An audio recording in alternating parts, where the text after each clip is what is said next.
Yes, you sir, over here. How much do you identify with your characters? Like, do you really feel it when the writers show you something like, oh, something bad's happening? It's like, oh no, does it like, do you lose sleep over sometimes, or are you happy with something bad? What was that last sentence? I forgot the first part. The sleepover? What did you say? No, do you lose sleep? Do I what? Do you lose sleep? Something bad happened to your character? Oh, am I so connected to the character that I get upset? I'm so connected to the character that I get upset when I get asked about Team 4-Star a lot. But, because I live the character so much and I work on a show and I care very much about it. I don't work on that show, so I didn't come here to talk about other people's work. But,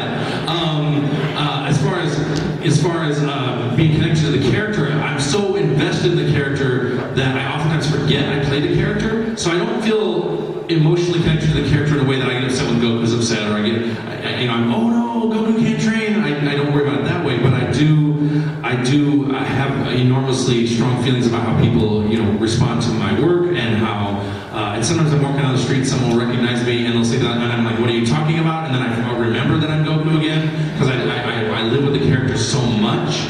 But, I don't know, Chris, you have multiple characters you're doing. Well, Vegeta's, I'm obviously closest to Vegeta. That's my favorite character. He's my favorite character in the series. He's my favorite character to voice.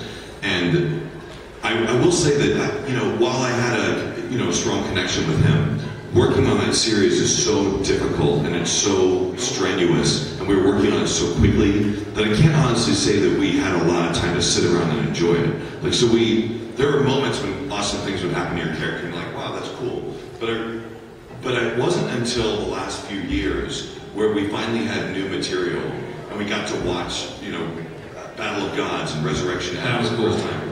I watched Resurrection F in Japanese, and I watched it in the theater like 5 times because we did kind of a media thing, and I went and watched it at home with some friends.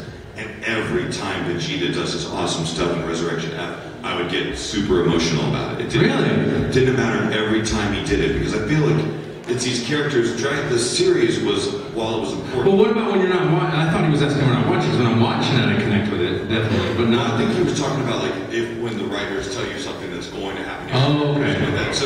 So essentially watching the Japanese dub is basically the writers telling us something. Yeah. So yes, I'm profoundly affected by the things that happen to him, and I'm really excited for us to, finally kind of dig into the Super series so that we can experience some more of these things, because it's going to be different now. I suppose I got pretty choked up when I was doing the scene on Kai where Goku is basically telling Gohan, yeah, I've been a shitty dad pretty much, and I'm about to send you off to your death.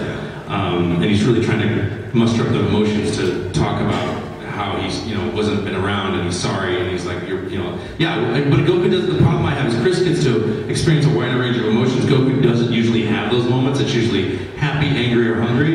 And so I got 3 emotions I'm working with, so I'm really looking forward to doing new emotions on Super, hopefully. But I think right now, when we're getting to do new things, it's now we're going to take these characters that we're so familiar with and we love so much, from all this experience, and then apply it to new situations. And that's what I think I'm as excited for it as everyone else is, because for the same reasons that you've grown to love these characters, and so have we. So, tender moments. Okay.